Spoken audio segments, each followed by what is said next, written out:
मां ज़ुल्फ़कार अली हालार मूजिब सिंध जे बहितरीन तैलीमी माहिर हबीबुल्ला सिद्दीकी पाटाई जी यादि में मेड़ाको बज़म ग़ालिब मलकाणी ख़ुदा जी वसंदी ऐं सगा शाख कोटड़ी जे गॾियल सहकार सां माहिर तैलीम बहितरीन शाइर अदीब लेखक मुतरजिम तारीख़दान हबीबुल्ला सिद्दीकी जे विछोड़े ते तज़ियती मेड़ाको ऐं सिंध जे बहितरीन शाइर अदीब मुहक़िक़ ताज सहराई जी वरसी तक़रीब सिंध जे बहितर समाजी अॻुवाण एडवोकेट सईद अहमद जावरी जी सदारत में थी गुज़री। तक़रीब में ख़ासि महिमान सगा शाख कोटड़ी जे सेक्रेटरी अब्दुल सत्तार भुट्टो, बहितरीन लेखक अदीब शाइर कालम निगार ऐं सहाफ़ी इल्ताफ़ मलकाणी, बहितरीन शाइर रोशन ॾीपर, बहितरीन सुगड़ काज़ी बदर अली गुल रिंद, ख़ादिम हुसैन मंगोलो एज़ाज़ी महिमान तौरु शिरकत कई।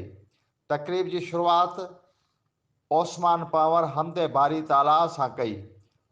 शाइर रोशन ॾीपर पंहिंजी निकोर शाइरी पढ़ी। चाचे मिस्री जमाली लतीफ़ साईं जी चूंड शाइरी ॿुधाई।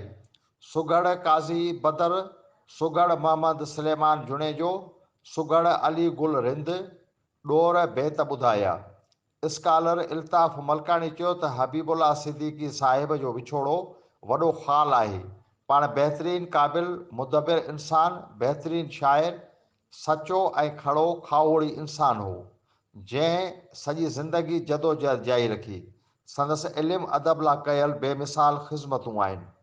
ज़ुल्फ़कार अली हालार फ़न ऐं शख़्सियत ते लिखियल मक़ालो पढ़ियो। सुगड़ प्यार अली प्यार बहितरीन रागी उस्ताद नियाज़ हुसैन ख़ासख़ैली पंहिंजे सुरीले आवाज़ सां कलाम ॻाए भेटा पेश कई।